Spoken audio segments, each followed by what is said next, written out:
I see. Yeah. First, I will inform you that today there will be more students coming from different universities. Several neighborhood universities will be here. In the same city? Yeah, in the same island, in the same city. So just I thought they are neighborhood. flying. I thought they are flying from different parts of Indonesia. No, there are still some around.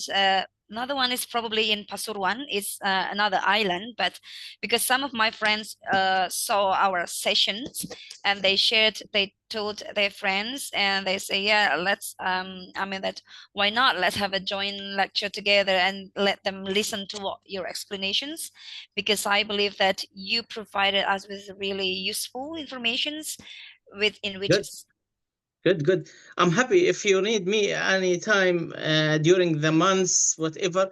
I'm happy just to just give me a time to prepare things.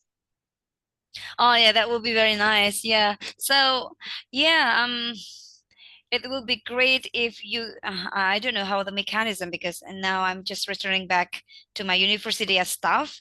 I don't know how the mechanism of procedures yet. Yeah, but so far when you become our guest lecturer, it's amazing. Good, good. Yeah. Is it you something you proposed or you said? I proposed to my, because we have a curriculum, we have a certain procedure. For example, like in these sessions, I become the coordinator of my subject where I teach. Yeah. So every single staff, they are in charge for their subject, and in this case it's under my subject, and sometimes I will ask other lecturer as well, hey, I have these practitioners, and then let's join me in this session, who knows that there are some alignment that you can have. So yeah, many lecturers in here, that's why they would like their students to join in our sessions as well, and I found this really useful. So yeah, I need to ask several procedures from my supervisor and head of department, ask their permissions. You know what I mean? Yeah. Yeah. Cool. All good. All good. All Yeah, good. but I'm glad if one day in the future you have free time, Firas, let's teach with me together. It will be great, right? Yeah.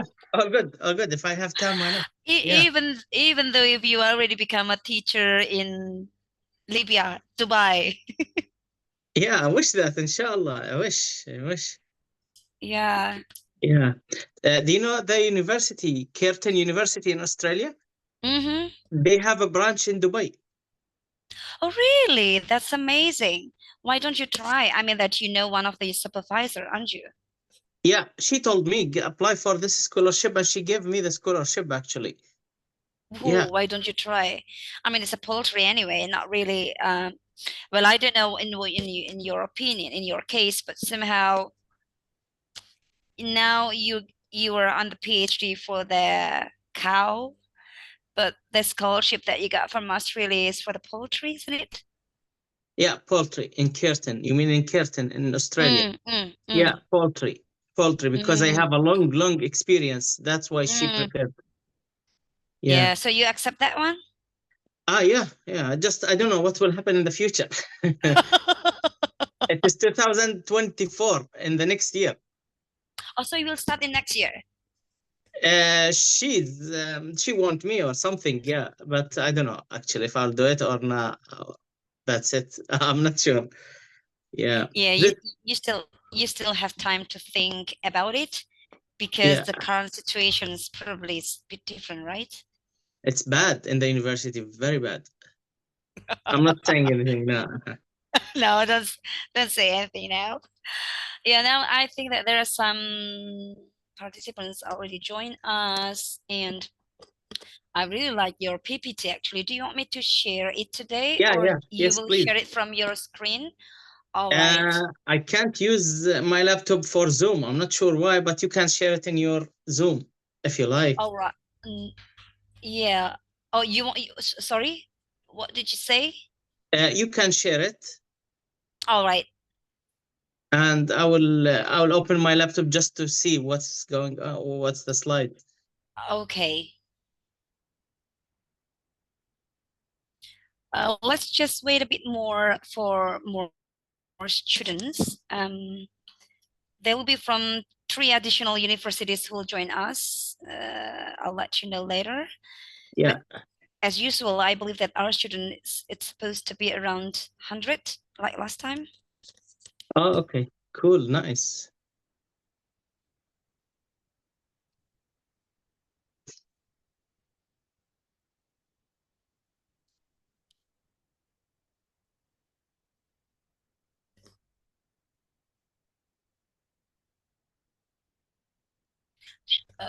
Firas, actually in our university there is a program called like practitioners who can teach, but it's normally it is under the circumstances of our own country, like Indonesian practitioners. It is under the Ministry of Education. They provide opportunity for the practitioners to be able to be part of the lecturing systems, but I do not know how it can work with the foreigner.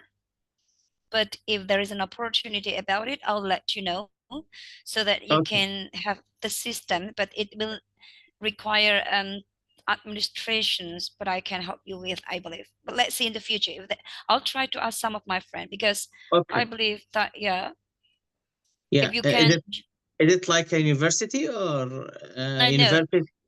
So you are as a practitioners under the Yeah. system of our Minister of Education, you apply as practitioners who will be able to join into guest lecture for the whole semester. Okay. Yeah. Yeah. And you will be paid by our Minister of Education, and not that much, but it's just quite a number. But Okay. See how anyway, it goes. I will Yeah. let you know in detail later when it comes, and I'll try to ask some of my friends who has a better understanding in this case, so you can't. I mean, you can have an engagement with university in that way anyway, if possible. Yeah. Cool. Nice. Good. Good. And I'll be Indonesian citizen. Oh no, no, you're not. Yeah. It's easy. I think.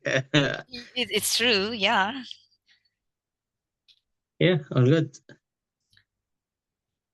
Mm, let's see. When should I start? Do you mind if we start in another like 5 minutes to wait all of them? Yeah. Some All of good. them are All still good. having lecturing sessions. All good. 5 minutes later, it's okay. It's Mm, okay. No worries. Yeah. And how's the weather in Indonesia? it's pretty hot. Let's Hot. say how many degree? Yeah, how many degree? 34. 34. Oh, okay. Like Jordan. Oh, really? Yes. So what about there now? What about where? In your place at Messi? In at Yeah, Massey. there. Yeah, I feel a little bit outside cold and inside little bit hot. But because of the heater. I turned it up. Huh? I turned it up because I know myself when I'm talking, I get heat. It's spring now. Is it spring? Huh? Is it spring now? Yeah, spring. Yeah, but Uh, sometimes cold a bit in the night. I don't know. I feel cold and yeah. so it must be around less than 20, like 15, 17. Yes. Yeah. Let's 15 now. 15. Oh, 15 15. degree. Yeah. I Yeah. see. So It's 38 now. I wonder whether.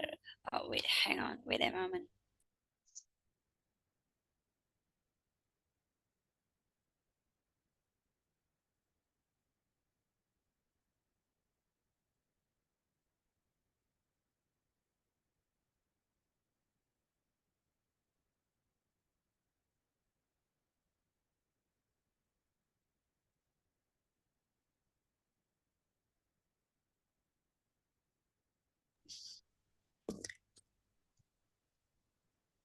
All right, just try to check for a while. Uh, Sebelum saya mulai kuliahnya, mohon maaf, apakah yang dari Universitas Yudarta Pasuruan, kemudian dari Wiraraja dan UIM sudah hadir di sini?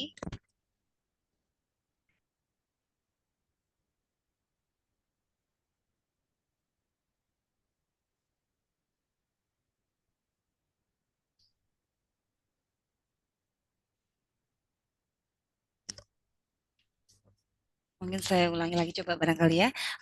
Sebelum saya mulai perkuliahan untuk mengecek saja apakah dari Universitas Yudarta Pasuruan, Universitas Wiraraja, dan kemudian dari UIM, Universitas Islam Madura, beberapa peserta apakah sudah masuk di ruang Zoom ini?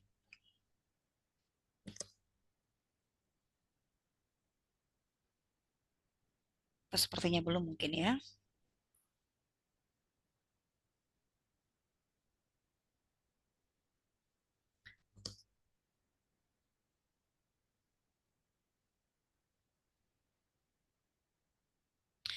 So, Firas, do you want me to start the class now? If you like, yeah, I'm fine. Yeah. Okay. Well, I think we are around 43 and it should be fine. So I would start with Assalamualaikum warahmatullahi wabarakatuh. Hi, everyone. Welcome back on our sessions with the chain of agribusiness management subject. I think it's going to be the last sessions that we have with Mr. Firas. So thank you again, Firas, for joining us as the guest lecturer for the last 2 sessions before. It was an amazing lecture. I myself find it is very useful, and I enjoy every single explanations and the question as answer provided by you and also all the students. The information that comes to me, there will be another 3 university, another from our colleague actually. It should be coming from the University of Yudarta in Pasuruan, and then from the University of Wiraraja, and the last one is from the UIM Madura, University of Islam Madura. So if any of you already attend these sessions, I will welcome you.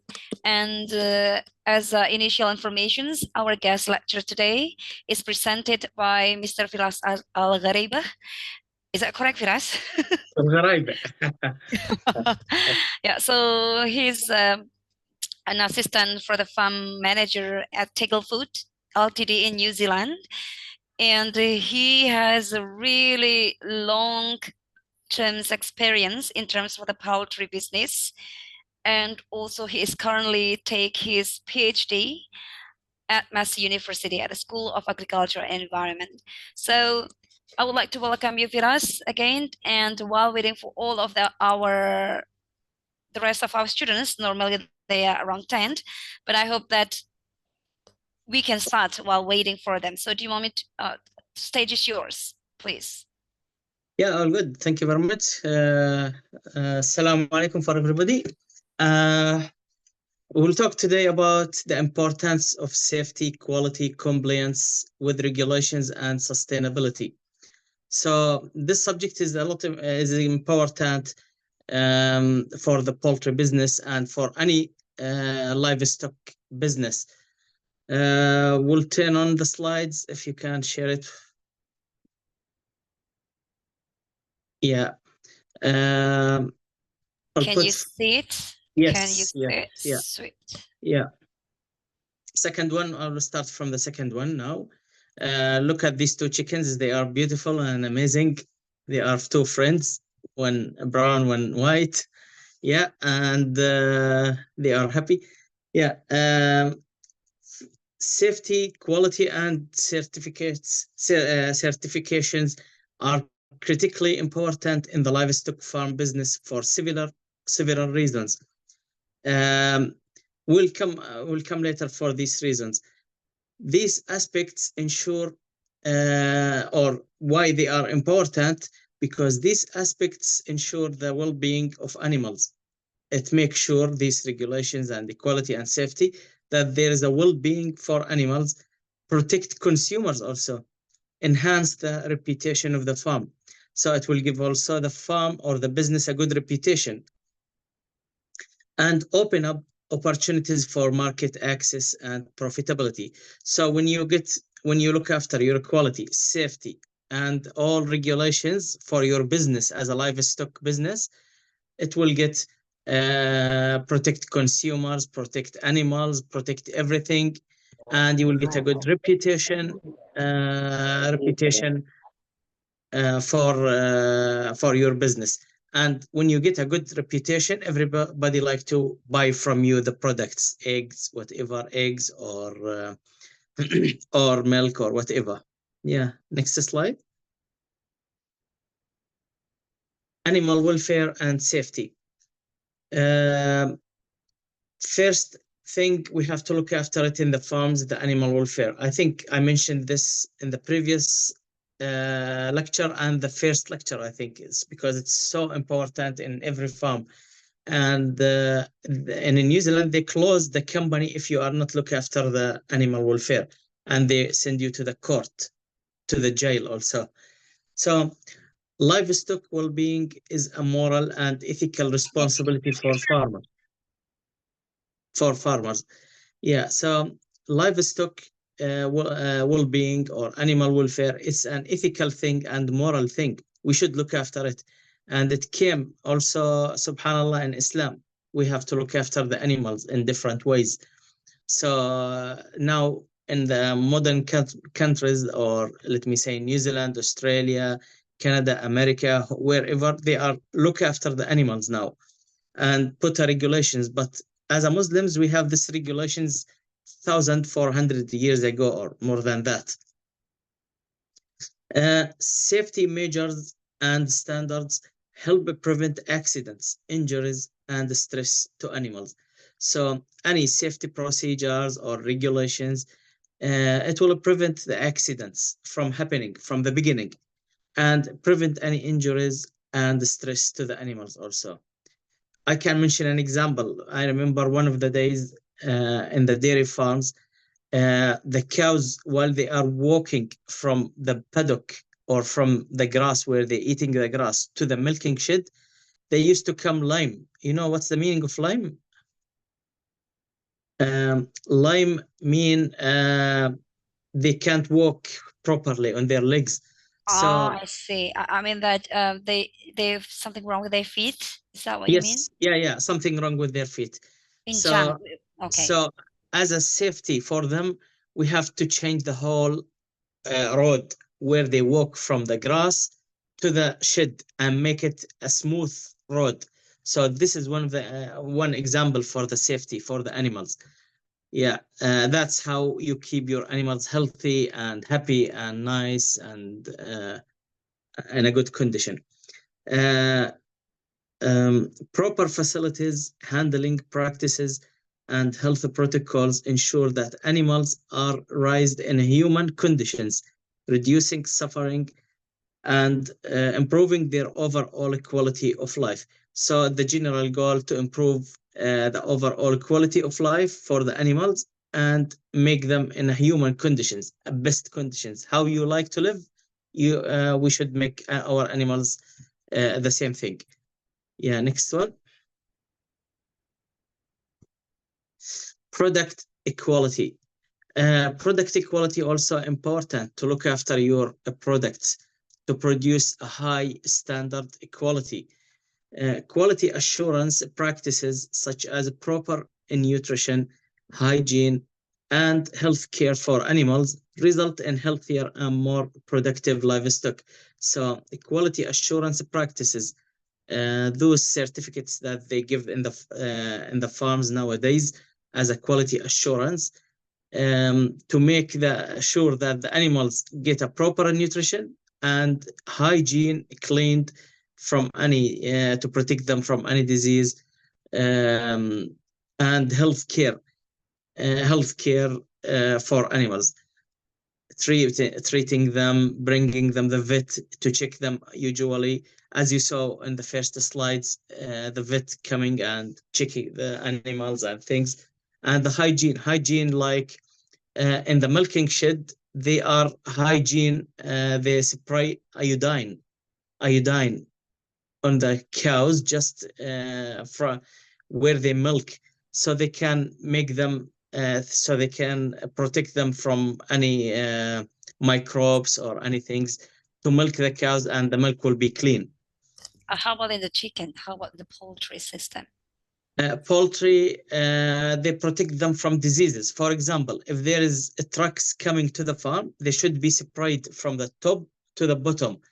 Yeah, to protect in chemicals to kill any disease coming with the trucks, to stop any disease coming with the trucks.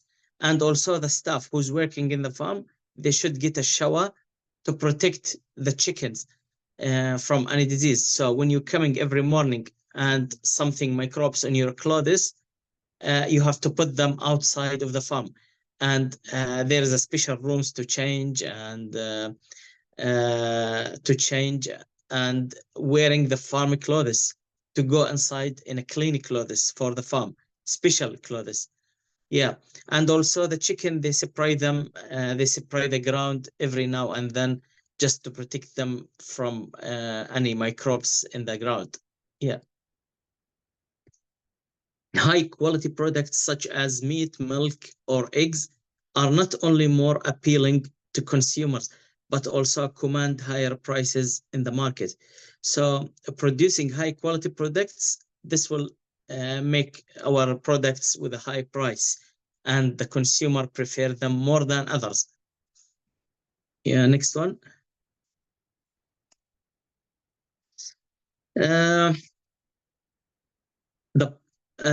How the quality, this is an just explanation, how is the quality affect the price of the chickens, for example, of the chicken parts.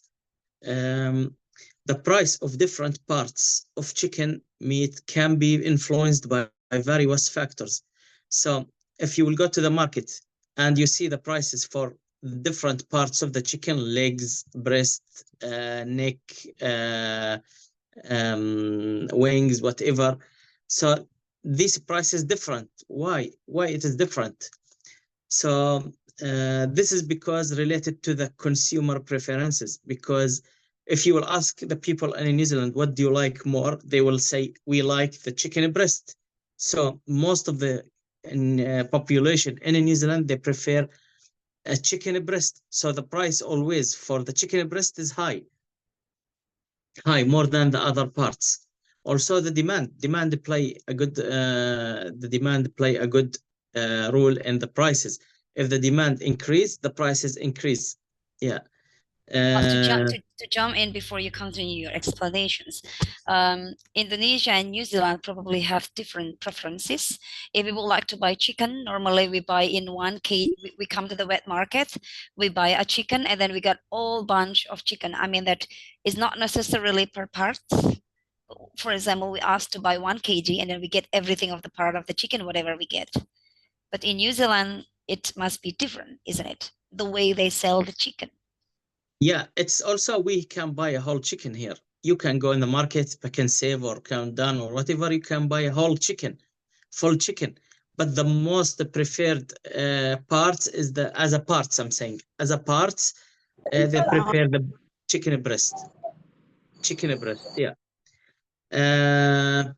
Production cost also play a role, like the feed cost or something, and market dynamics. So high quality products such as meat, milk, or eggs generally command higher prices in the market because they offer superior taste, nutritional value, and overall quality. So why the people like the milk and eggs, meat, why they like them? It's a human desires. We like them because the taste playing a good role. If you like something, you will buy it.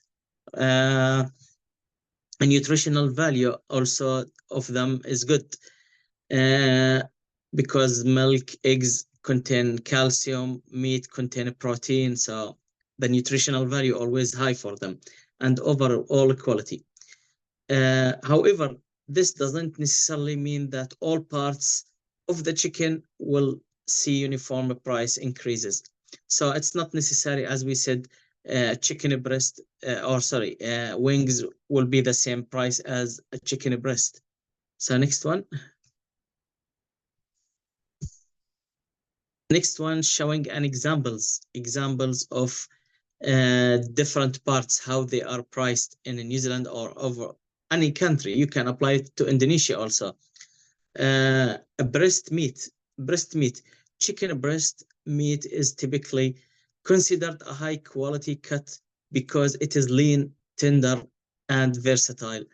for various culinary preparations. So it is tender, nice taste, easy to eat. Actually, it tends to command a higher price compared to other parts of the chicken, like the wings or drumsticks. So it is more delicious, more tender as a chicken breast. So the price is always higher for the chicken breast. Second one is thigh and leg meat.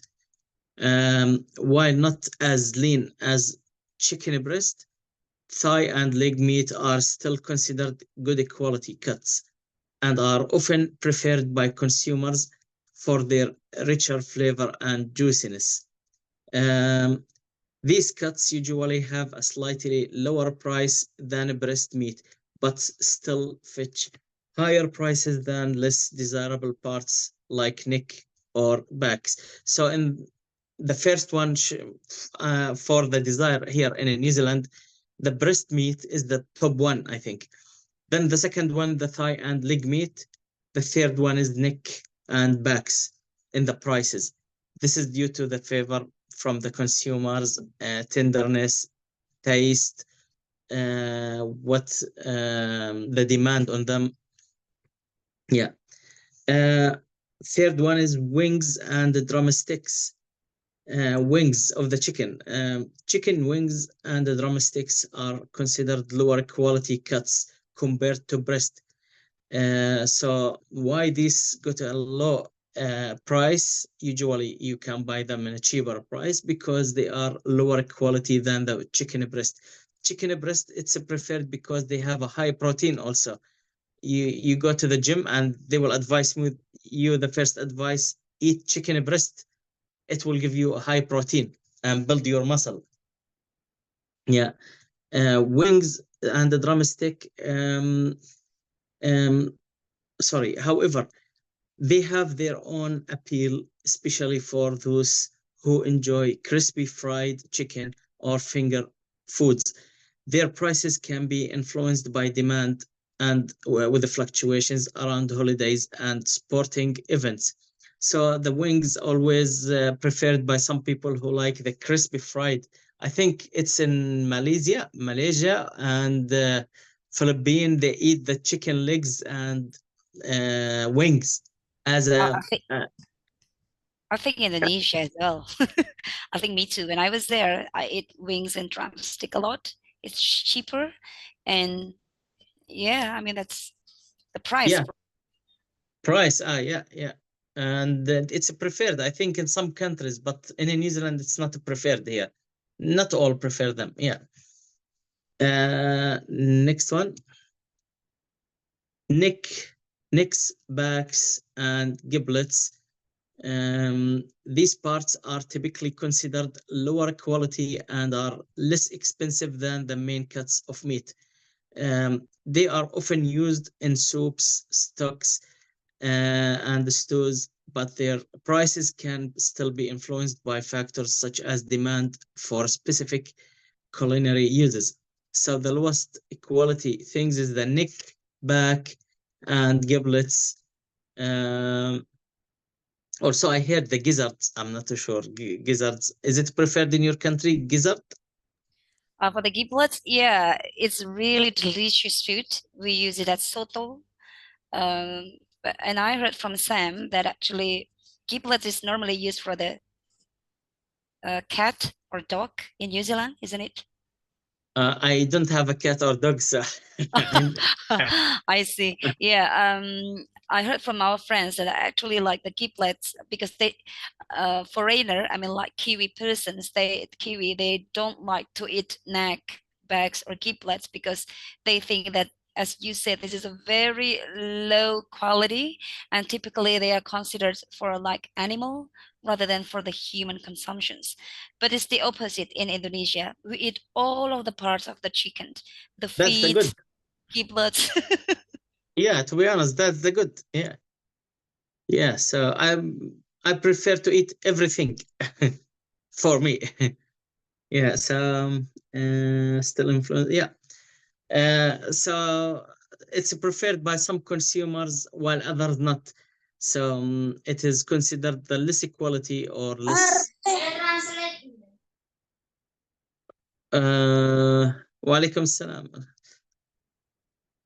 Organic, number 5, organic and specialty products. If you are referring to high quality chicken products that are produced using organic or specific farming methods, these can command premium prices across all cuts, as consumers are willing to pay more for products that meet specific quality or ethical criteria. This is a good important point. When you go to the market, you will find the organic products have a high price, and a lot of consumers prefer them in New Zealand. Why? Because they are look after the animals and organic, feeding them plant or feed based on a plant, not feed based on animals, like grinding bones. You can't find it here in New Zealand, grinding bones and feeding them to the chicken as a protein source. So and there's no chemicals in this product. So if you go to the market, you will find this product is the highest price product, the organic one. No chemical. How much is the price? Sorry to jump in. How much is the price difference, if you can tell us? The difference of the price, is it's half way of the normal one? I mean, is it half higher? It is like higher, might be $5 more or something, $4 more, something like that. You will buy, for example, chicken breast, and not organic. You will find it in $13 or $14, but organic will, yeah, I think so. Yeah, per wrap. Per wrap or something. Yeah, and if you will go for organic thing, it will be more than that. I think in 19 something, something like that. Yeah, for me, I don't care, organic or non-organic. But New Zealand people love to eat New organic Zealand, they ones. prefer it because there is no chemicals in it. They eat plants like wheat, barley, whatever. In my country, sometimes they use grinding fish bones and things to as a protein source in the feed of the chicken. So in New Zealand you can't find it. So the organic one always the top on the products here in New Zealand. Yeah. Right. Next one. Market supply and demand. This is also important, the market supply and demand. Ultimately, the prices of different parts of chicken will also depend on supply and demand dynamics. For example, if there is an increased demand for chicken wings during a major sporting event like the Super Bowl, wing prices may spike temporarily, even if they are not traditionally considered high quality cuts. So sometimes the supply and demand play an important role in the prices. If there's an event in Indonesia, for example, let me say, Ramadan, Idul Fitri, whatever. Yeah, and they eat the legs and wings in that event, that special event. So you will find the prices going up because all the people want it. Yeah. Also the supply from the company. I remember when they changed the what do you call it, from cages system to free range, the eggs number dropped in the markets. You remember that? You was there, I think. Which year? Sorry. Last couple 6 months ago. All right. Sorry, what was that about? The price of the chicken goes down? No, I'm talking about the eggs when they changed from the eggs. From the cages system to the free range system. The number of the eggs dropped until they established the new farms. So the numbers of the eggs dropped, and the price is going up high. You can buy a tray in $18. Yes. $18. Yes. I thought at that time it was because of inflations. Probably Also inflation. Also inflation. Yes, inflations. Probably we would like to inform to our other colleague, because last time in the last two sessions they didn't attend our sessions. So there are in New Zealand nowadays for the farm is we just would like to refresh that the farm in New Zealand nowadays moving from the cage system into the free range system because of ethical led push by the government, isn't it? Yes. Yeah. We just have to refresh. Buat teman-teman yang dari saya mau welcome, I would like to welcome them first and would like to explain for a while. Are you okay with that, Firas? Yeah, yeah, okay, okay. Sebelumnya saya ucapkan selamat datang bagi teman-teman kolega dari Universitas Yudharta, Universitas Wiraraja, kemudian juga UIM Madura. Hari ini kita dengan Pak Firas ya. Kemarin pada dua sesi sebelumnya beliau menceritakan bahwa kalau di New Zealand itu peternakan itu berubah dari yang cage system, mereka yang di kandang, sekarang mereka semuanya harus total berubah menuju free range. Itu artinya adalah bahwa hewan-hewan ayam-ayam itu harus dibebaskan karena itu termasuk bagian dari animal welfare. Jadi mereka tidak tersiksa berada di kandang-kandang. Jadi itu kalau di kita kan biasa aja ya kalau di Indonesia. Tapi untuk di New Zealand tuh sekarang justru tidak etis kalau misalnya ayam itu dikurung di dalam kandang. Jadi semua peternakan yang ada di New Zealand free range. Mereka harus bebas bergerak. Bahkan kalau ada salah dia memperlakukan hewannya dengan misalnya mencekik lewat sayapnya, itu bisa masuk penjara itu petugasnya. Jadi kemarin yang sudah beliau ceritakan di mana banyak sekali praktek-praktek yang berbeda dari di Indonesia. Yang barusan beliau ceritakan adalah bagaimana telur itu harganya berbeda jauh antara yang dia di kandang dengan yang di free range. Dan karena waktu itu masih ada pembentukan dari pemerintah, ada push pressure bahwa yang cage harus berubah menuju yang free range. Jadi waktu itu harga telur sempat naik. Oh, sorry Firas, you can continue. I just really explain about what happened last time with the establishments of the policy from the New Zealand government that all the poultry farm business should move from the cage system into the free range system so that they can reconnect with what we have today. Sorry to interrupt, and you can continue, please. Yeah, all good. No worries. Next slide. I think this is enough on this slide. Yeah, consumer health and safety. Consumers' health and safety is important. Also, ensuring the safety of livestock products is essential to protect consumer health. So if you'll protect the livestock products, which is eggs, milk, meat, whatever, it will protect also the consumer health. To produce a healthy product mean your consumer will eat a healthy products and you will sell more. That's what it is mean. Contamination or disease transmission from animals to humans can have serious consequences. So any disease which can transfer through the milk or through the eggs, it can be harmful for the animal. One example of the diseases that can transfer from the eggs to the human, salmonella. I think everybody heard of salmonella, and everybody, I think it can kill a human sometimes, or can cause sometimes diarrhea and toxin or something in the human, but it can kill also the human, the salmonella. So that's why to look after your eggs and make them a clean eggs and make sure they are coming to the market clean, it will mean human will eat healthy products, and he will come, of course, again and again buy your products. Yeah, but if he will get a disease or somebody will get disease from our company, it will the whole people will hear about it and stop buying your products. Yeah, certifications and the quality control measures help verify that products meet health and safety standards, reducing the risk of foodborne illness.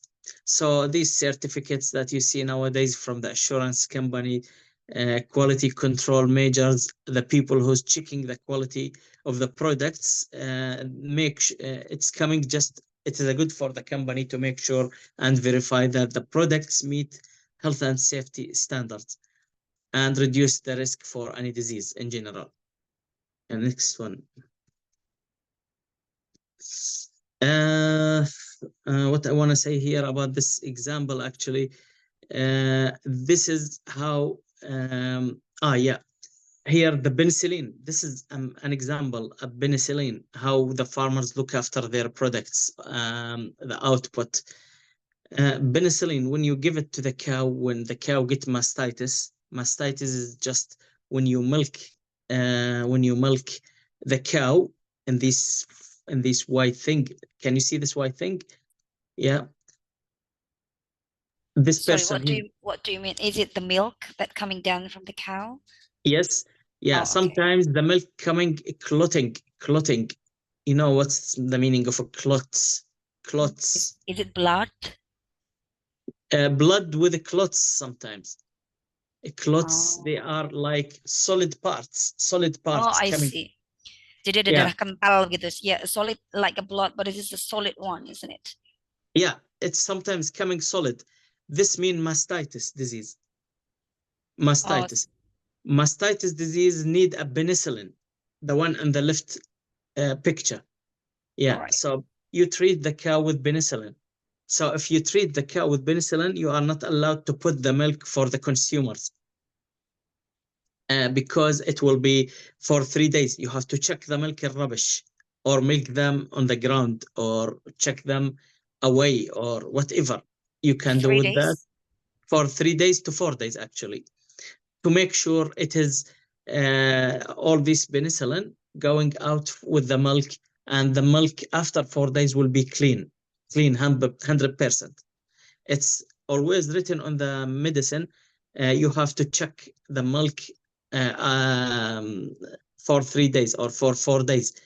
It's actually not losing the milk. It is good for your product. If you will put them in the milk, it might affect somebody somewhere in Indonesia or in New Zealand, because some people sensitive for penicillin, I think, and they could die. So if somebody die from your milk, nobody will buy your milk. So that's why your quality is important, and you make sure through these procedures. Yeah, next one. Same thing for the chickens, actually. For this is an example. If you give the chicken amoxicillin, or this is amoxicillin, it's an antibiotic. It's different in Indonesia. It's antibiotic in Indonesia called. I'm not sure the market name, what they call it in Indonesia, but it is an antibiotic. If you will give it to the chicken to treat them, you are not allowed to sell the eggs for, let me say, might be 7 days or whatever. It's written always on the medicine. And the medicine, you have to read the instruction.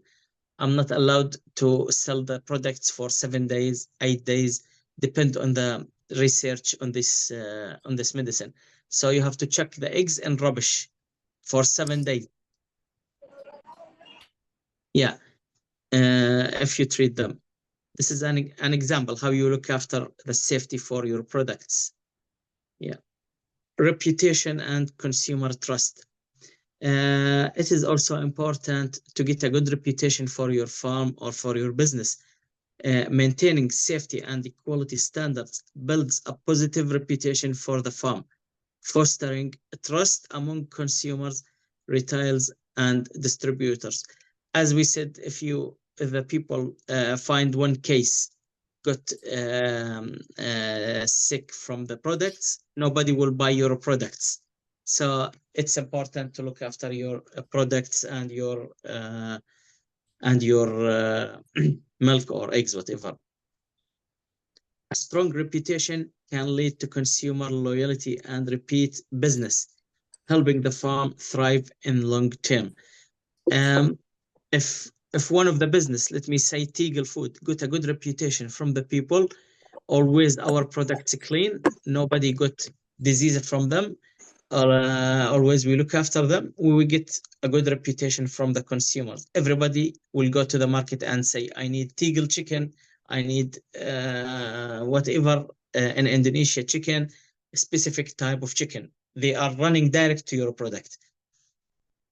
That's why it's good to build a good reputation. Compliance with regulations. Governments and regulatory bodies often have strict requirements for livestock farming, covering areas like animal welfare, environmental protection, and food safety. So government always have a strict regulations and the strict rules just to protect the animal welfare and environmental protection and food safety. Animal welfare, for example, the MPI is coming always to check the animal welfare, how you feed your animal, how you give them the water, you deal with them good. And environmental protection also important because most of the dairy farms nowadays, when they go to the paddock, they pollute the water under the ground. Actually, this is a main problem in New Zealand. So the government now put a strict rule to protect the water under the ground, the waterways under the ground. So this is also how the government protect and food safety. Adhering to these regulations ensures legal compliance and avoids penalties or closure of the farm. So, as long as you are adhering and apply all these regulations one by one, you will protect your farm from the fine. You will protect your farm from closing or whatever. Um, an example of that, one of the farmers I remember, he milked by mistake the penicillin cows. They call it penicillin. When he gave the cow a penicillin, he milked it and put it with the consumer milk or with the big tank to sell it to the Fonterra, to the consumer or whatever. Fonterra fined him 100, no, not 100,000, $20,000. They fined him at $20,000 because he did this mistake. Oh, when So did that happen? Is it on the media? no, this is when I was 10 years ago. When I came to New Zealand, I started to work in dairy farms, and I saw somebody, he paid 20,000. They fined him because he milked a penicillin cow. Because the truck coming, take the milk from the big tank, and there is a small lab analyzing the milk. So they catched him milked one of the cows, penicillin cows, in this milk. So that's fined him 20,000, and they checked the milk on the somewhere, I don't know where. I see. Yeah, so they won't take it or sell it to Indonesia or China or things. Yeah, so you have to be worried. You have to make sure it's safe. Yeah. Next. Yeah, next one, access to markets. Many markets, especially export markets, demand certification and adherence to specific standards. For example, the Emirati people, or the Emirat market, it's a big market from Tegel. They always asking for certificates and make sure that Tegel applying the halal rule, the safety, the clean. Emirat means like Arabic people? Yeah, I we are see. Arabic. Yeah, Alright. Emirates, Dubai. Emirates, Arab. Yeah, country. It's a country. They always make sure there is a certificate with the products, and we are applying and adhere to the specific standards of the chicken, of the products. Meeting these requirements opens up a new sales opportunities and allows farms to tap into premium markets. So if you will keep providing your consumers in Emirates, in United Arab of Emirates, you provide them by certificates. Have look, we are halal always. We have a certificate of halal. We are clean. We high quality products. It will open again a new market in different country. Might be Qatar, might be Kuwait, might be Jordan, might be you don't know. Yeah. Certifications such as organic, free range, or human treatment labels can differentiate products and attract environmentally conscious or ethically minded consumers. So this certificate, if you will see it with the eggs that coming to Indonesia, it will tell you that it is organic, for example, or free range, or it's treated nicely and within the animal welfare. And also we are protecting the environment while producing this product. This is what it is mean. So you will be encouraged to buy it always from them. Yeah. Next one, risk mitigation. Also risk mitigation. The quality control and safety measures help mitigate the risks associated with disease outbreaks, product recalls, and other emergencies. So quality control, if you will go to the companies, to the poultry companies nowadays in New Zealand, you will find a department called quality control. They check the slaughterhouse inside, if it's clean, not clean, how they cut them in a clean way. All the people should wash their hands every morning and after lunch. Yeah, so to keep everything clean, no disease transfer from a human to the meat direct. So the quality control always make sure that it is a clean product. They applying the rules. It is safe to reach to the consumer. Farms that prioritize safety and equality are more resilient in the face of unexpected challenges. Farms that prioritize safety and equality are more resilient in the face of unexpected challenges. So those who's applying these regulations, they are more safe than others. So they don't worry about anything. Yeah, next one. Sustainability. Certifications related to sustainability practices, e.g., for example, organic pasture raised, not only appeal to eco conscious consumers, but also contribute to long-term environmental preservative and sustainable farming practices. Yeah. Summary. And just want to jump to the summary. In summary, safety, quality, and certifications are essential in the livestock farm business because they ensure the well-being of animals, protect consumers' health, enhance the farmer's reputation, facilitate market access, and ultimately lead to increased profitability. By prioritizing these aspects, farms can achieve sustainable and responsible growth while meeting the demands of both consumers and regulators. So basically, if you will, basically for the whole lecture, if you will look after your safety in your business, quality, whatever your business, safety, quality, and you make sure you apply, you get these certificates for the consumers. This will help you just to get a good reputation from the consumers, and you will get, you will find all the consumers like to buy your product, and that means more money, more profit. So this is basically the lecture. Yeah, and that's it. So we finished the slide. All Yeah. right. Yes, I think that's the end of the slide. Do you want me to stop the share and we start the questions and answer? I think it's going to be more interesting. If you like. All right. Once again, I would like to welcome for our students and also probably not only from the Trunojoyo University students. And now here for other like Yudharta University, Wiraraja University, and also UIM. I would like to welcome if there is any questions either in Bahasa Indonesia or in English. Please feel free to ask. Anyone?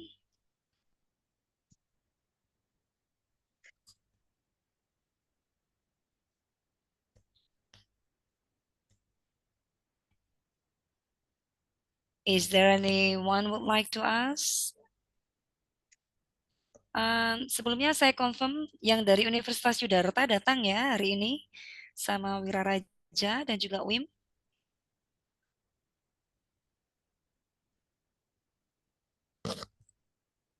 If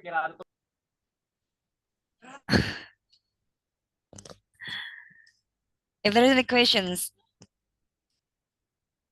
I think I can see Buresti. Would you mind to have a short questions, please? Thank you very much, Ms. Ratna. Okay, good afternoon, Firas. I'm Afternoon. Resti. I'm Ms. Ratna friends in here. Actually, it is a interesting topic for me because this is the first time I know that chicken, like a animal, have a welfare to be happy, to be what we can say in Indonesia dihewankan. I don't know how to say it in English. Okay, actually, I would like to know about what is your biggest challenge that you faced recently related to your business, and how the government support your business with all the rule and norma or what is it means like undang-undang to support your business until your business being the biggest business in New Zealand. How is the government support the businesses to be a bigger business in the country? Yes, and then your biggest challenge so far. Actually, recently, what is your biggest challenge doing your business? Okay. How is the government support the business to be a bigger business and better business? They support actually the biggest companies mostly because they are supporting the economic. How? By sending always the government departments to make sure they are applying the quality. They helping them selling their products. For example, not my company. I'm saying about Fonterra. Fonterra is a big milk company. They buy from the farmers the milk and they process the milk and make it into different products. So I think the government own a little bit or most of the Fonterra company. I think so, yeah. So they buy these products from the farmers to encourage the farmers to not worry about the consumers and process the milk and sell it in other countries like China. So the government helping to process the market, to process the product and send it to the market, to the end market, which is China, Indonesia, Jordan, whatever. Also, they are supporting through, I remember during the COVID, this is one of the supports, staff didn't work sorry, the businesses just about to shut down and closing the business. So the government paid them, told them, just stay open. We will pay you the wages for everybody who's working inside the company. So everybody want to shut, don't shut, just keep the staff working and we will pay them for the whole period of COVID and to keep the business. So that's how they support in different things. This is an example just. And what's the big challenge in my company, you mean, or in agriculture, or where? In your company, especially.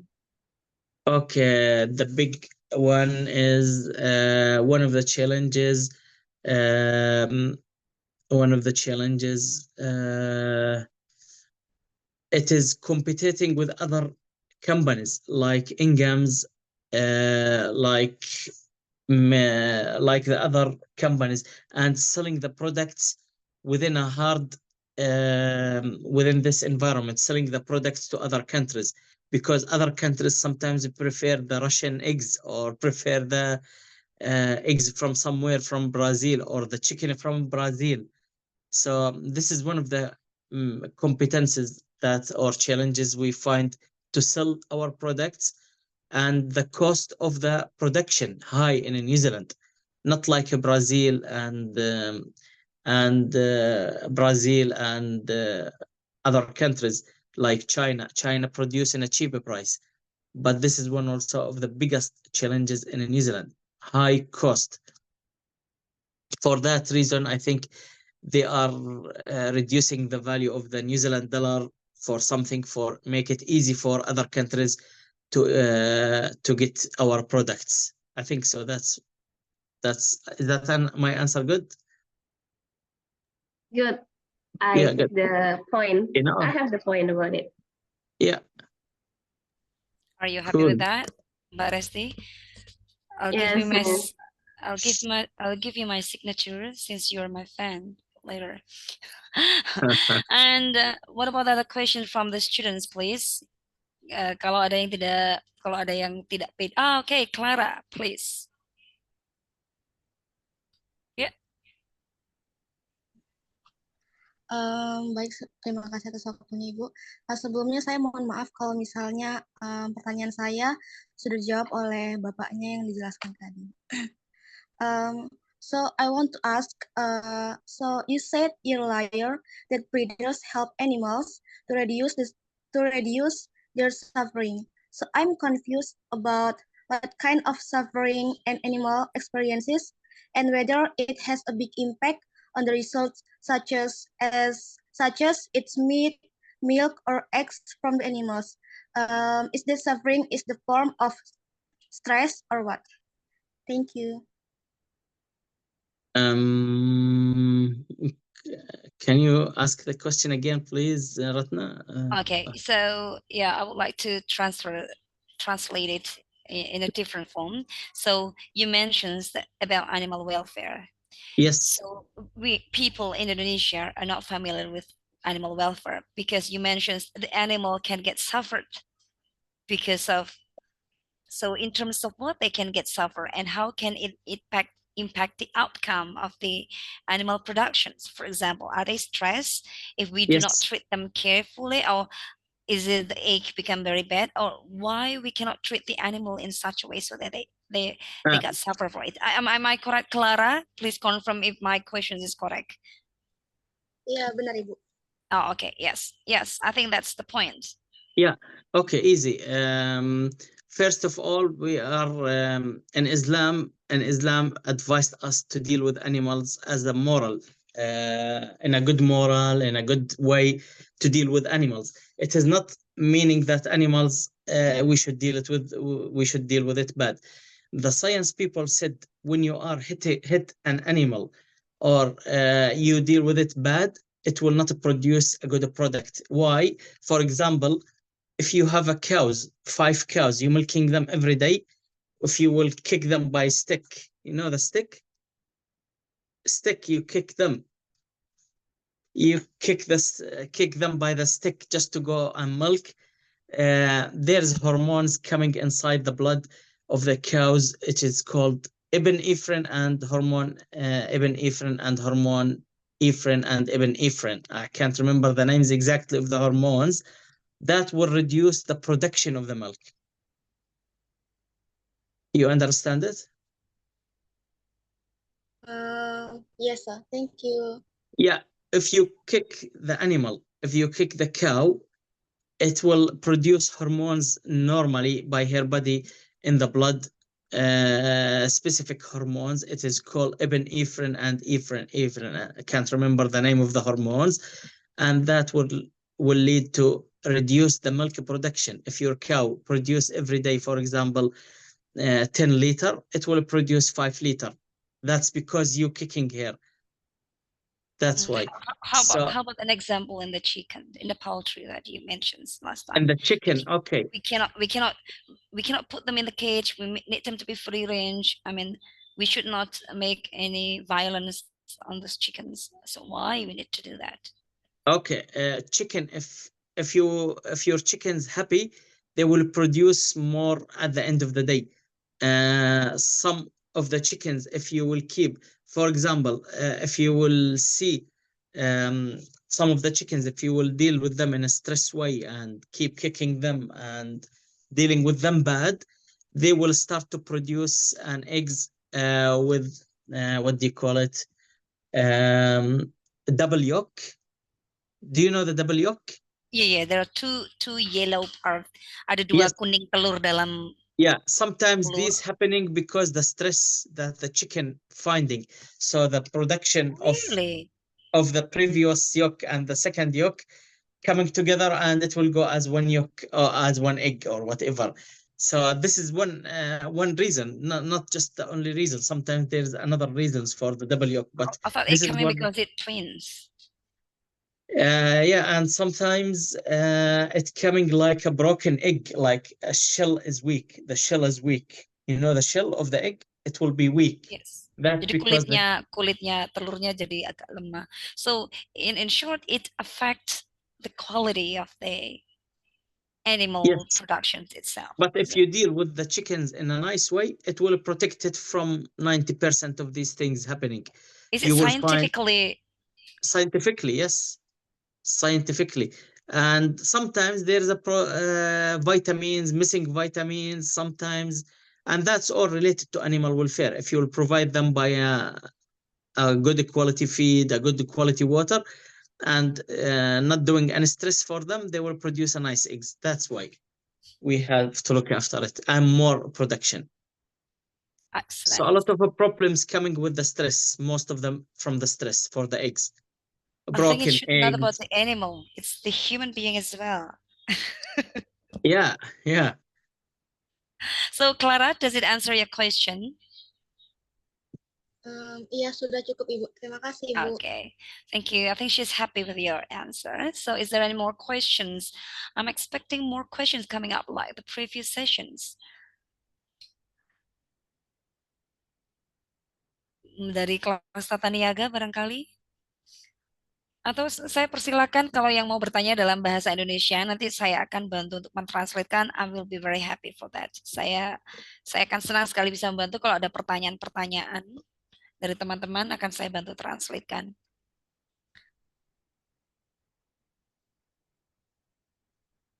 Ayo, oke, Dita, please. Izin Ibu bertanya di bahasa Indonesia nggak apa-apa ya, Bu? Ya, nggak apa-apa.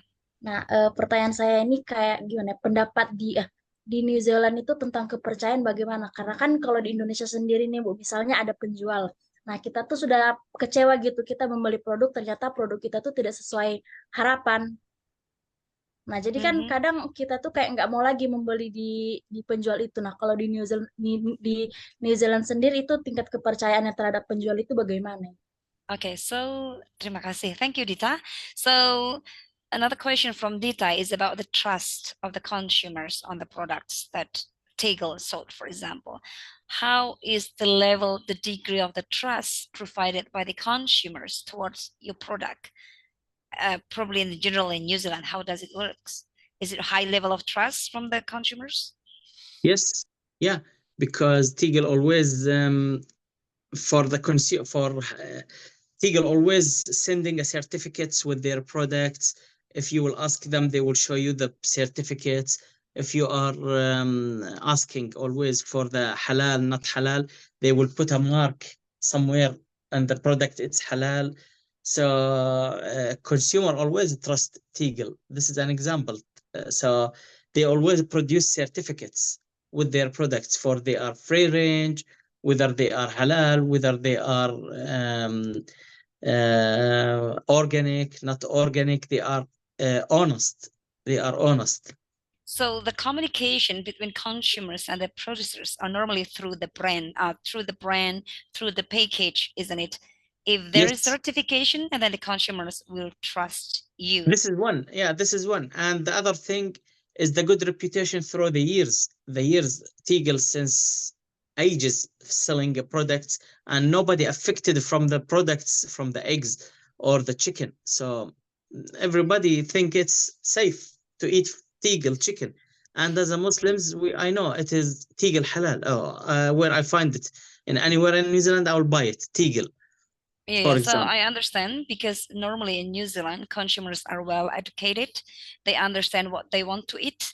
They understand what is the content. They always check before buying, but probably it's different in Indonesia. Not all the products of the chicken are branded, especially if we buy in the wet market. So there's no brand, no certificate, nothing like that. That's what normally happen in our country. So probably the consumers' behavior could be a lot different from New Zealand and Indonesia. Am I correct?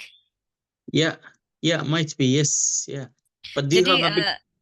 Do you What? have a big companies? Do you have a big companies to produce chicken in Indonesia? Yes, but most of the people we buy it from the wet market, and we don't buy in supermarkets. Probably those who live in the city area, they will buy from supermarket. But for us as a like mid to low middle income people, we normally buy in the wet market without brand, without certifications, without anything information is coming to us. So probably the trust level is quite different. So that's the case. I will try to Dita paham jawabannya enggak? Sedikit paham, Bu. Jadi kalau di New Zealand mungkin berbeda. I will explain in the short, Firas, if you don't Yeah, mind. yeah. Okay, okay. Ini Indonesia. So, jadi gini Dita, kalau di New Zealand semua produk itu dijualnya kan di supermarket. Jadi konsumennya membeli di supermarket, produknya juga berbrand, jadi ada sertifikasi, ada logo tegel yang memang sudah dijamin, misalnya kalau Muslim halal. Yang jelas komunikasi antara produsen dan konsumen lewat ininya, kemasan. Karena di kemasnya pasti ada informasi, dan konsumen di sana cenderung cerdas dalam artian mereka tahu apa yang ingin mereka beli melalui informasi itu. Sedangkan di Indonesia karakternya mungkin berbeda, trust levelnya, karena kita belinya kan di pasar itu ya, di pasar tradisional, nggak ada brandnya, nggak ada siapa, tidak ada jaminan sertifikasinya, so it's totally different, sangat beda sekali konsumen yang ada di New Zealand dengan konsumen di Indonesia. Barangkali itu jawabannya mungkin ya. Baik, Ibu. Terima kasih. Thank you. Thank you, Firas. I think those are the questions. Oh, is there another questions from others? Come on. Ini sudah kuliah terakhir loh. Saya persilakan barangkali dari bapak-bapak, ibu-ibu dari Universitas Yudarta atau Wiraraja atau yang UIM. Monggo kami tunggu suaranya kalau ada pertanyaan-pertanyaan seputar ini ya, tentang farm bisnis di poultry, karena beliau kebetulan juga adalah mahasiswa PhD di animal science, khususnya di sapi sebenarnya, tapi dia sebenarnya praktisi di bidang ayam, di peternakan ayam. Monggo saya persilakan.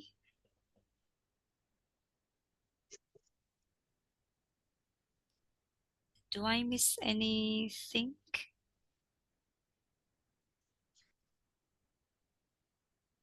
Ibu Nurul barangkali kemarin sepertinya ada pertanyaan yang belum dijawab ya.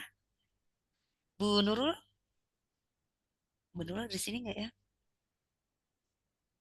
Kenapa? Oh, masih sholat. So, is there anyone who would like to ask any question?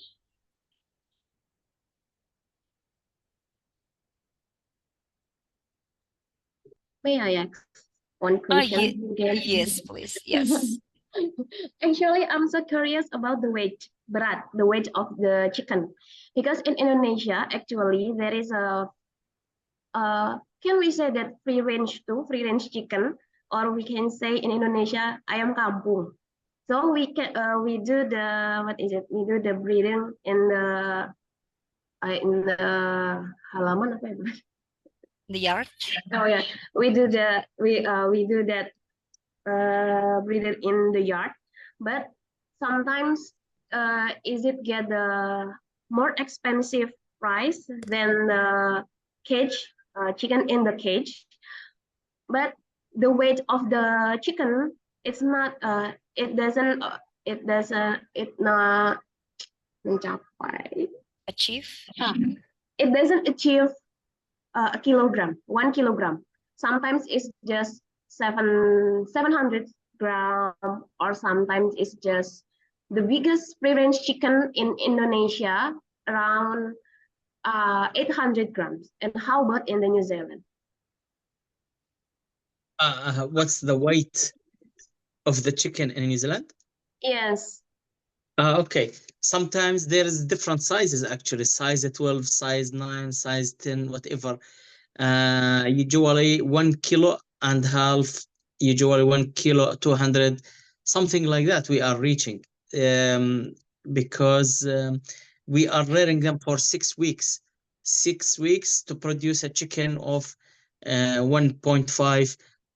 Sometimes they take some chickens for the slaughterhouse before that to sell them in a specific weight, 1,200 or 1 kilo 200. Sometimes they make them late for another 3-4 days to reach 1,500 or 1.5 kg. Yeah, so it's, I think, 1.5 kg, 1 kilo, 700, something like that, the whole chicken. Some of them more than that, but they have to keep them more in the sheds, not slaughtering them more and more, like increased number of days. So have I understand right your Yes, question? yes, that's my yes, because in Indonesia itself, especially in Madura, the chicken cannot reach until 1 kilogram. It's so seldom to Is reach it the that. one, is it the one that you are rearing in your house, like in the houses? Not my house, but my neighbor. My Yeah, neighbor yeah, have a whatever. chicken like Yeah, yeah. because they are might be not look after their feeding, might be because they are eating from outside. That's it. Yeah, yeah. But in the companies like Teagle, they put them in houses and they let them eat specific feed. This feed contain the highest in nutrition, the different in nutrition. Like vitamins, minerals, protein, the main thing, protein to build the muscle for the chicken. Not the muscle, I mean muscle, the meat. Yeah, to build the meat. For example, the feed mill in Teagle, they produce a feed which is suitable for different ages and different types of chicken. They contain protein in 12%, I think, for or 11%, 12%, 13% of the feed. Produce energy of it. They put energy in it like a corn. They put the corn. Corn is a source of energy. Soya is a source of a protein. They put soya, corn, wheat, oil, um, different things, vitamins, just to make them reach the weight in 6 weeks. So, but the one in the houses, they are not look after them like this, giving them just any feed outside, whatever. They don't care about protein. The main thing, protein and energy. If the protein and energy given to the chicken with minerals and vitamins, the chicken will grow faster. Yes, See. right. Because sometimes the foreign chickens which is sell in the market, traditional market or supermarkets, they seldom reach 1 kilogram. So I think that's the conclusion, that they don't control the feed of the chicken, because Yes. it's called foreign, so they're free to eat anything in the yard. So they think that they what is it? The breeder think that they don't need to control about their. Thank you, Firas. Yeah, all good. All good. Yeah, interesting. I think any other questions? So while waiting for questions coming from others, I would like to ask about last time you mentioned there is a manure, there is feather as well, other than, I mean, I'm trying to talk about value adding products from this farm business. You have mentions about the meat and you have mentions about the eggs. But last time, as far as I remember, this farm business also produced feather and also manure. Yes. How do you manage this business, and how is the profit of this? Is the second layer of the business, or could you elaborate this more, Firas? How they sell it, and Yes. well, Whether they it are is secondary business or it is part of the main business as well. no, the second, it's a second product or something like that. More profit. They already achieved the profit from the eggs or from the meat, but the feather and the manure, they sell the manure, for example, as a second. It is not like the price of the eggs. It is less. But Who will you sell this to? for the companies that produce the plants, like they use the manure for their plants. You know, the plants when they grow, when they have apple trees, apple farm somewhere else, they want to use the manure of the chicken. It is high nutritionous instead of using the chemicals manure. So some people prefer it. So they sell it, they keep sell it for some people who prefer it for their plants, for the plants. I see. You How don't use about it in Indonesia? we use it, so that's why I'm just asking whether you already have a sort of chain business. I mean that like contract, for example, there will be a regular selling to a certain another farm business from your business, because I totally understand the main business will be about meat and egg, which will go to the market, supermarket. But about Yes. the feather and the manure must have their own chain channel. Yes, Do you yes. have a contract business? Do you have a, otherwise it will become waste if you don't handle it properly. Yes, of course. I remember I worked with mainland poultry for table eggs. They used to produce every day a manure. The trucks coming and the belts take the manure and put them in the truck. So they take these trucks, this manure to a company to process it. I'm not sure how they process it, but they put them in a bags like this, big bags, and sell them to the farmers somewhere. I don't know where. That's how it's the chain. Oh, I see. But In a okay. contract, we have to What about the provide them. feather? Feather, I didn't see anybody's taking our feather actually, but some other companies selling them. Have you ever been to farmers in Palmerston North?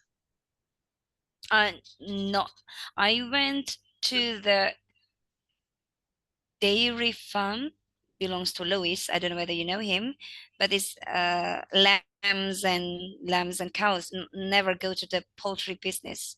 I should have come with you. Yeah. No, the farmers, I mean the market who's selling furniture and pillow, duvet, and other things. Have you ever? Oh yeah, I see. Now I understand. So they use it for the pillow because during winter it will become very Something like cold. that. So that's why they use for pillow. Oh, okay, I Yeah. see. For me, I don't care. I sleep. Just I care Mm, about my sleep. I don't care whether it's feather or whether rocks and it. I But some people prefer it. If you will go to farmers, you will see some pillows got feather.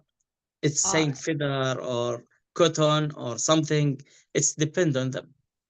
Yeah. So for me, I don't care. I sleep just. I see. So I still invite other friends to deliver your questions. I think we have plenty time here. What time we should stop? But yes, I will welcome from other universities, not only from Trunojoyo, but from other universities. Please, if you have any questions, feel free. Kalau ada yang mau punya pertanyaan, silahkan. Nanti saya bisa bantu translate. Ayo anak-anak yang kemarin bertanya dong.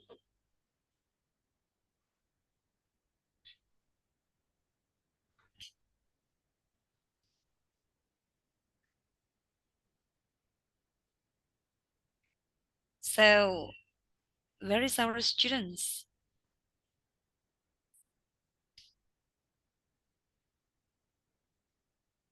Apakah dari teman-teman dari Yudarta, dari Wiraraja, atau dari UIM? Monggo kalau ada pertanyaan.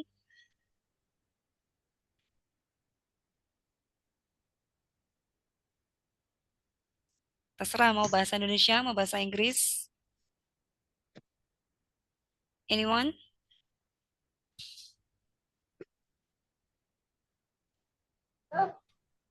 I guess. Siapa itu? So Firas, probably our students now become a bit shy today compared to last time. I will try it. Who's normally asked last time? I'll try to check.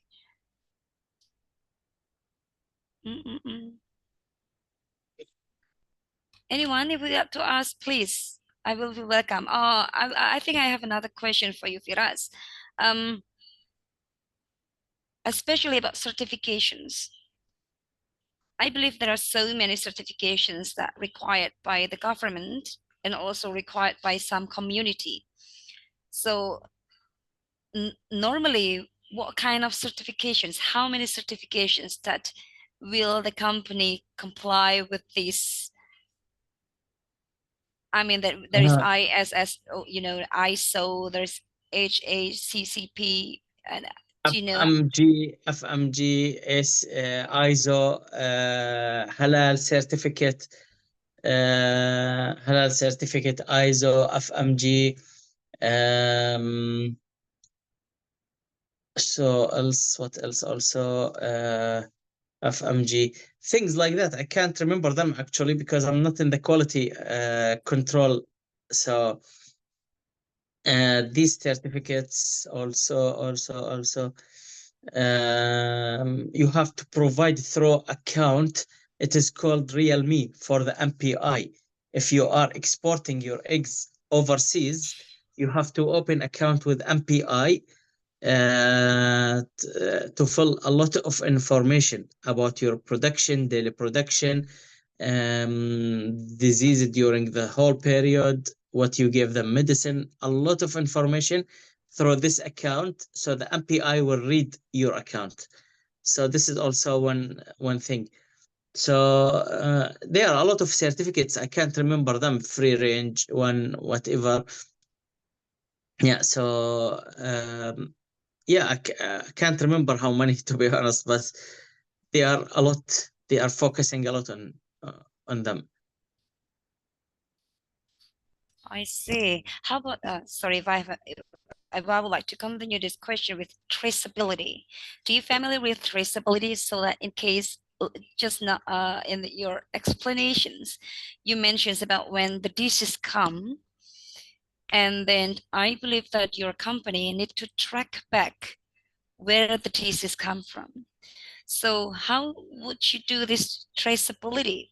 I'm afraid if those products, for example, already go to the market, and after that somehow you find there is a problem with your product, how will you track back and track forward which is coming from the farm, and how we will take those from the market? If we find, for example, something wrong with the eggs and it's already in the market, Yes, what as an what example. we do? Yes. What they do actually, they send a team to take all the products, I think, and or a truck to take the whole products, and they will refund the market for that product.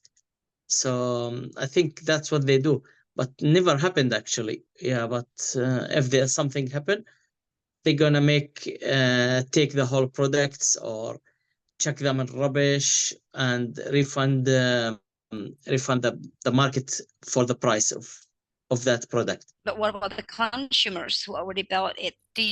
Will you make like announcement? Yes, they usually make announcements about the eggs, about something happening to the products, about everything through what do you call it, through the TV or through the Facebook or news or whatever. Yeah, so they always make announcement about if there is a problem in one of the products to avoid anything. Can't remember what's the product that I saw that day to not eat it. Can't remember. Might be tuna. No, tuna. Tuna? No, No, I can't it's remember. different for that. I can't remember. I saw something. I saw advertisement saying do not eat that product. I can't remember. I Through the see. Facebook. I can't remember. Might be tuna, might be eggs. I'm not sure. No, not eggs. I never saw about eggs. Yeah, but might be tuna actually. It's like that. You will see it on the news or whatever, or Facebook groups, but always clean. New Zealand clean. Never saw something a problem. And if something happening, they will advertise everywhere to stop that. Iya, I understand.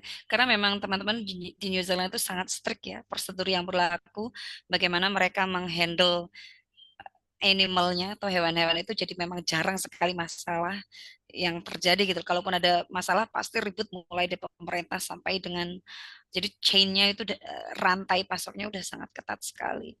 Sekali lagi saya mengundang teman-teman, monggo kalau ada yang mau bertanya, feel free. Untuk student barangkali saya ini panggil Almirah. Biasanya yang bertanya nih Almirah kemarin. Almirah, are you there? Udah ini mulai panggil satu-satu ya sekarang. Almirah? Iya Ibu. Iya. Untuk sekarang masih belum ada pertanyaan Bu.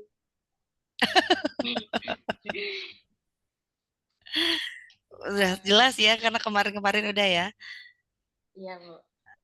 How about Rahmatul Baitia? Are you here?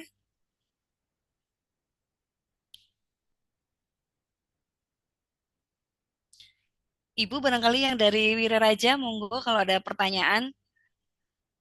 Bapak Ibu dari Yudarta juga dari UIM, saya persilahkan.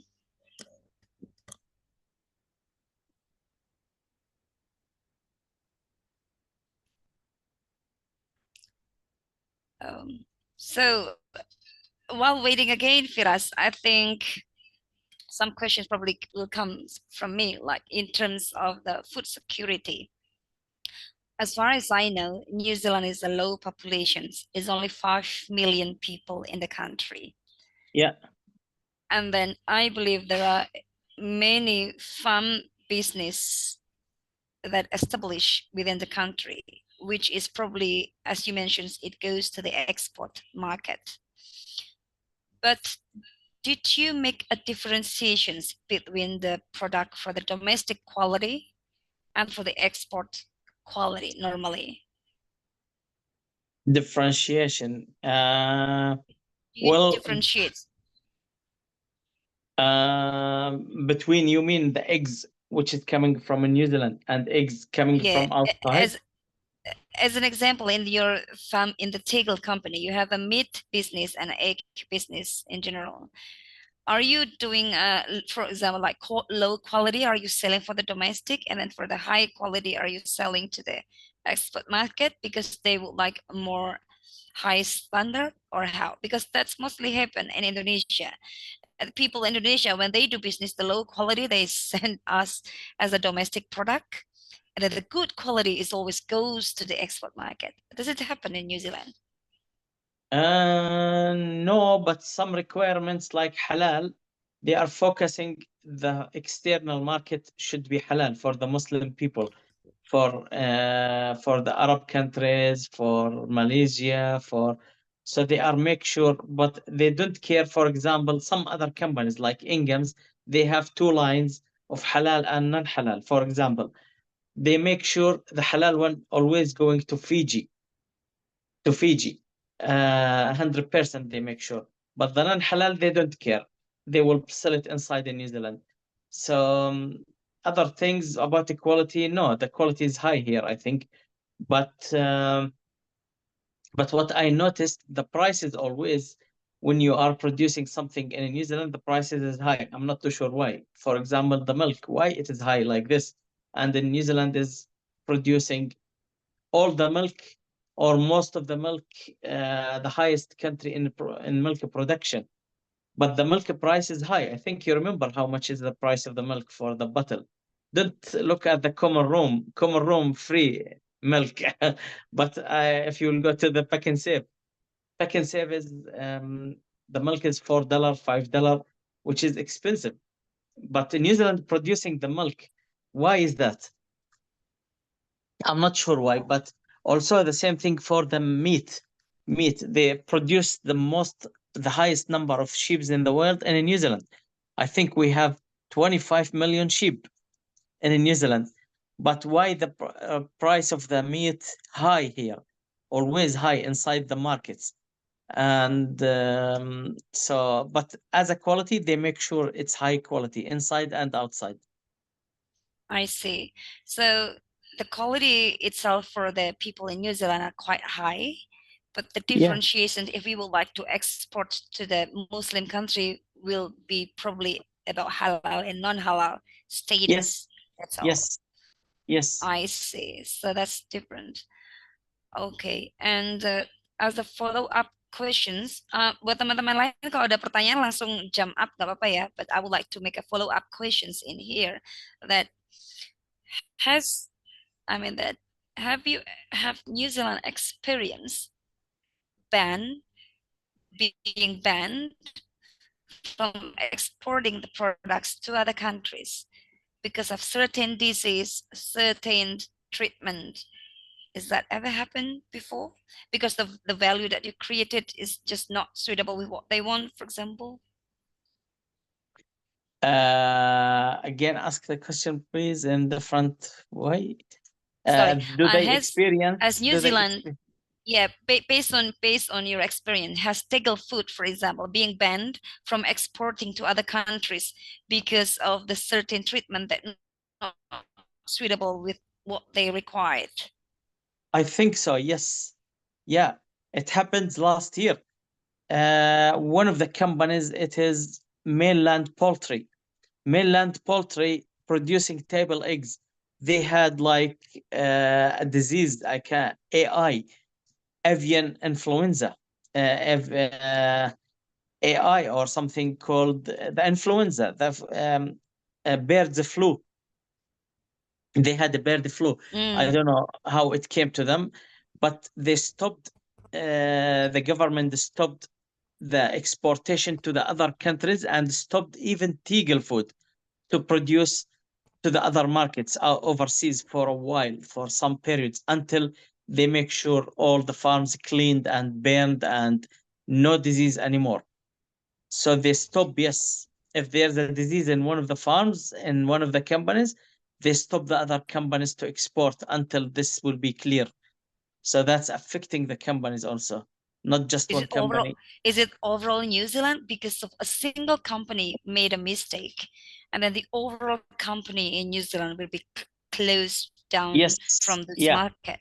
Because the disease can transfer easily between farms from the north to south, easily in one day. You couldn't find them in 1 week all the country. So directly they burn the whole farm, burn it, fire it, and clean it, chemicals, a lot of things, just to make sure it's a clean 100%.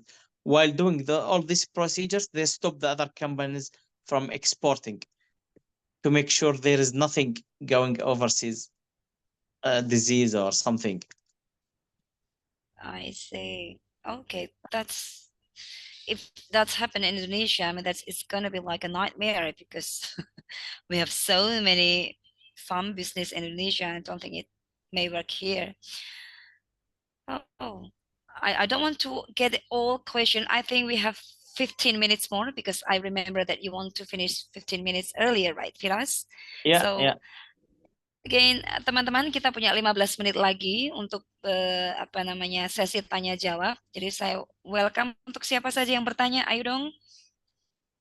Bagi teman-teman dari Resiko Bisnis, dari PBK, silakan. Dari Bisnis Internasional.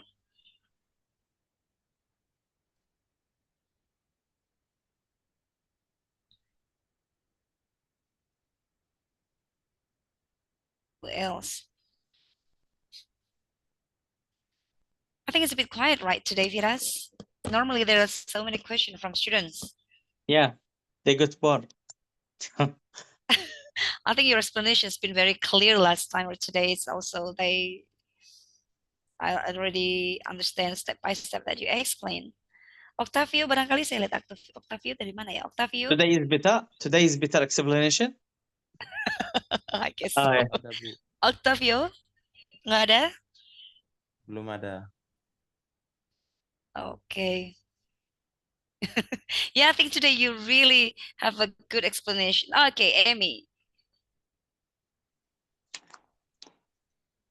Izin bertanya Ibu dalam bahasa Indonesia. Saya ingin bertanya tentang sertifikasi dari produk peternakan. Apakah di New Zealand itu sertifikasi produk peternakan itu berpengaruh pada hasil atau keuntungan yang diperoleh peternak di sana, dan apakah daging ataupun telur yang tidak bersertifikat itu masih bisa diperjualbelikan secara luas di New Zealand. Seperti itu. Nice questions. So, Firas, the question is around certifications. There are two questions actually. The first question is, how does certifications impact on the selling points of the products, whether it makes more beneficial, whether it's more advantage, something around that. And the second question is, if you do not put certifications on it, will you still sell it? Actually, certificate make it more confident. Certificate more confident. If you are going to buy a meat as a Muslim in America or in New Zealand, and you can't find the halal mark, halal, you know, have you ever seen halal on chicken Yes, or sure, meat? sure, yes. Yeah, so this We must. certificate or this stamp or this is make it more confident, so you will be comfortable. Oh, this is halal. Then I'm gonna eat it. You will buy it. So But it's is it more beneficial? confident. But is it beneficial? Yes, it's beneficial actually. It make more confident that we are checking our products to be halal. We are checking our products to be free range. We are look after our animals as an animal welfare rules. We are look after them. We are make them happy. So this is the certificates from the government. Have a look. Look. This is my certificate. So that's what it is mean. Our second question is, if you decided not to put any certifications, will you still able to sell it? You will sell it actually, but within the regulations of the government, you can't sell. But if the government will remove their hands, they will. It's okay. They will sell it, but not like the one. But government make sure always they have a certificates, because the government will stop them if they don't have these certificates. Actually, in New So Zealand, it's a you can't sell it. it's a And in New Zealand, you can't sell it without this certificate. You can't at all. You need these certificates. But other I countries see. So it's a might be. compulsory. Yes.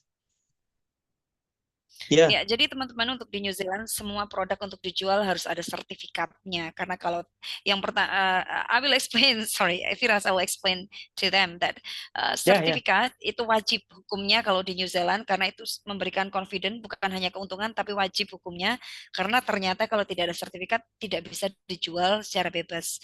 Jadi itu adalah standar dari pemerintah, kalau kamu mau menjual sesuatu harus tergaransi sehingga pembelinya aman, penjualnya juga bisa dicek dan recheck bahwa Anda compliance atau mengikuti semua prosedur yang ada di negara tersebut. Kalau tidak, izin Anda dicabut. Kalau Anda mau jual, ya biasanya jualnya ini aja, antar family saja. Tapi kalau untuk dijual secara umum, sepertinya tidak bisa tanpa sertifikat di New Zealand. Seperti itu. Beda ya kalau di Indonesia, kita bisa nih, ayam tetangga, kita jual, gitu bisa ya. Okay, so in here, Firas, is interesting. If without any certification, you can sell everything. Everything. No. In Indonesia. Yes. You will feel that it's amazing. Indonesia is amazing. You can find everything here. No certifications, we still can help sell many things. Oh, okay. But the consumer need to be careful. If you will put this, if you will add this to the New Zealand business, it will make it better, I think, and they will start to export to overseas. It will improve the economic, so that will be beneficial for Indonesia to produce. Is it expensive to pay these certificates? It will cost, but the product will be more expensive actually to cover this cost. So it's beneficial. Jadi Yes. itu ya, Amy ya, tadi yang bertanya bahwa sertifikat itu hukumnya wajib, tanpa sertifikat, no, tidak bisa dijual kalau di New Zealand. Kalau di Indonesia saya pikir masih baik, oke ya, baik-baik saja. Nanti kalau Anda kena diare ya sudah, it's your own business gitu. I think another question, Amy, sudah puas dengan jawabannya? Sudah, Ibu. Okay. Good questions. Pertanyaan lain, silakan. Any other questions?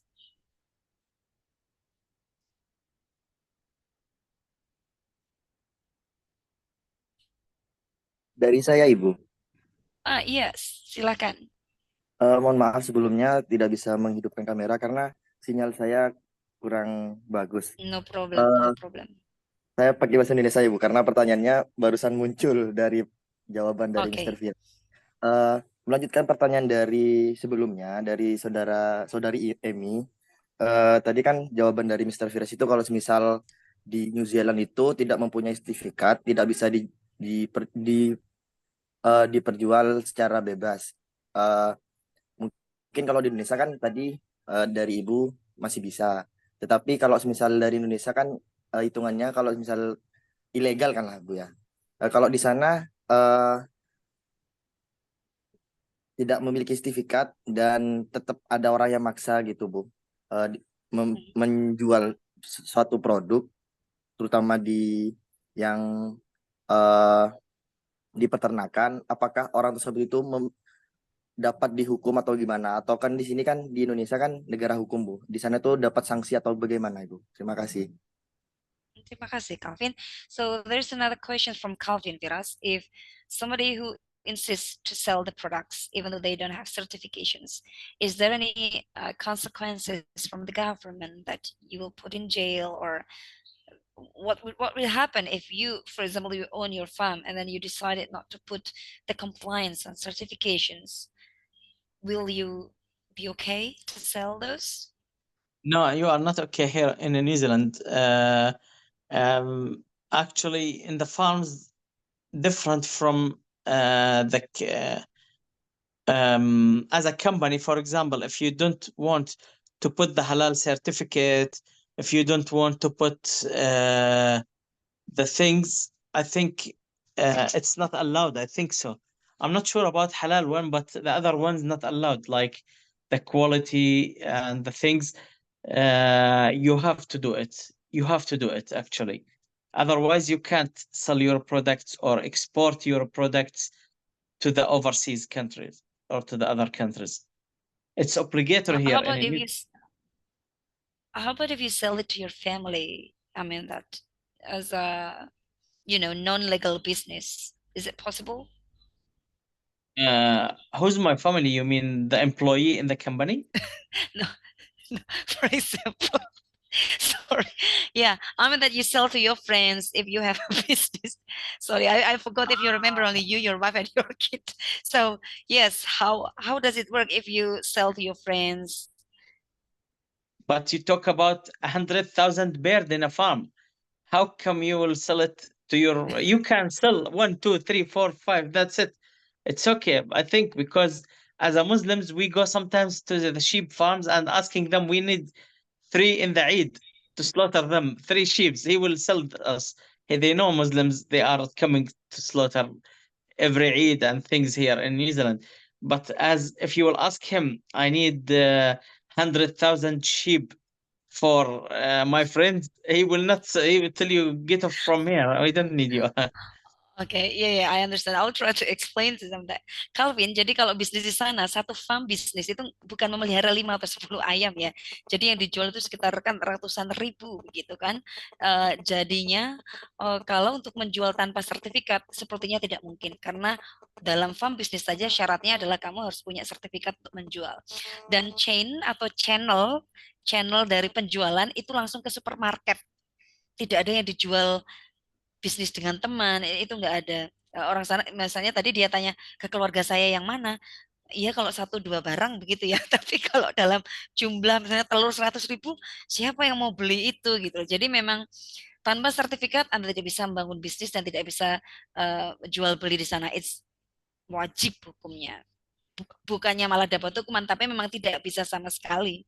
Jadi tanpa ada campur tangan pemerintah yang itu pun untuk kaitannya apakah Anda masuk penjara tidak, memang tidak akan bisa berjalan kalau memang Anda tidak punya sertifikat. So certification is the key to the business in New Zealand, right? Yes. Yes. Okay, we have 2 more minutes, I'm afraid. So the last question, who's going to be the lucky one? I will call my friend Bunurul, but somehow I believe that she's very busy today. Is she there?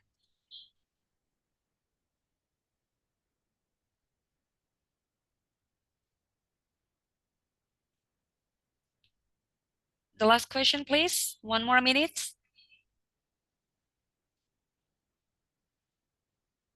Ayo dari teman-teman, barangkali.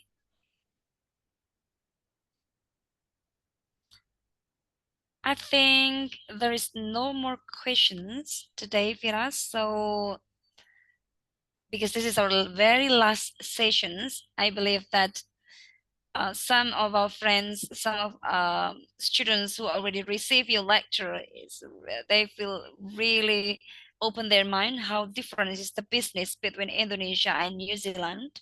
What we understand is there's very strict regulations, they're really well arranged value chain system compared to Indonesia, and New Zealand is always ready for the standardized product, either because your domestic already apply high quality standard. So I believe New Zealand is always ready for the export market. But probably in Indonesia, we have a high populations, we have a different variations of the business, how we apply in here. And the strict regulation like what you do in New Zealand probably will not be applicable here for some reasons. And the consumers are not really well aware about how to do the environmentally friendly, probably not yet.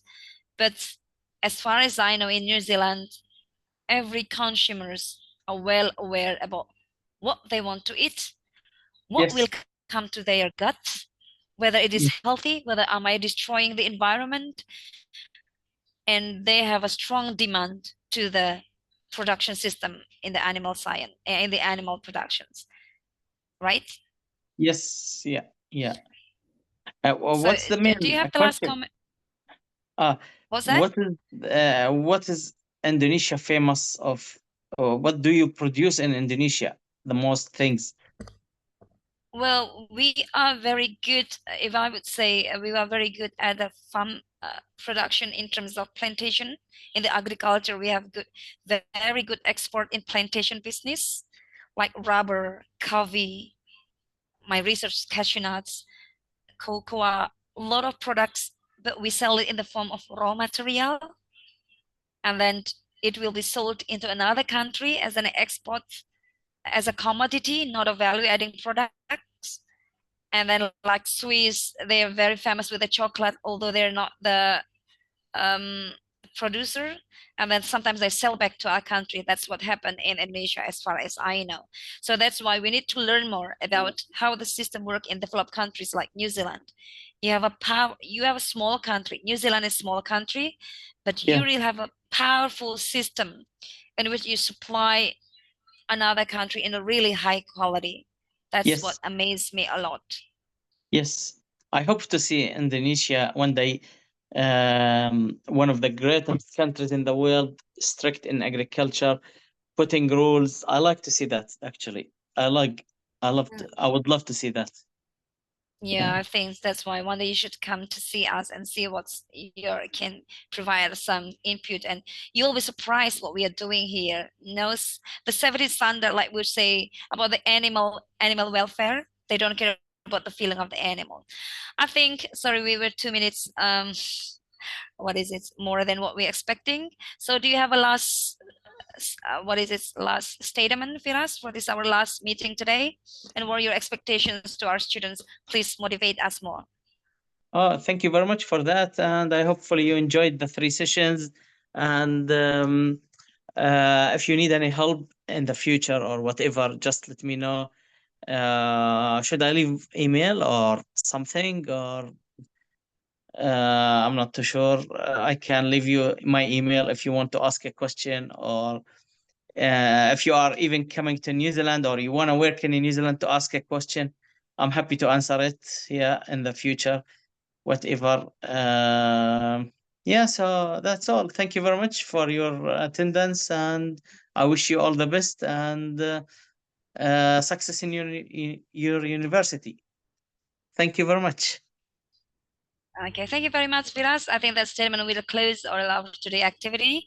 Thank you very much for all the audience, for the participants, not only from the Trunojo University, but also from the Yudharta University, Wiraraja University, and UIM University of Islam Madura. Thank you very much. Have a good day, and Assalamualaikum warahmatullahi wabarakatuh. Thank you, Firas, and bye-bye, everyone. Assalamualaikum. Assalamualaikum. Waalaikumsalam. Waalaikumsalam warahmatullahi wabarakatuh. Waalaikumsalam warahmatullahi wabarakatuh. Waalaikumsalam warahmatullahi wabarakatuh. Warahmatullahi wabarakatuh. Matur suwun, Miss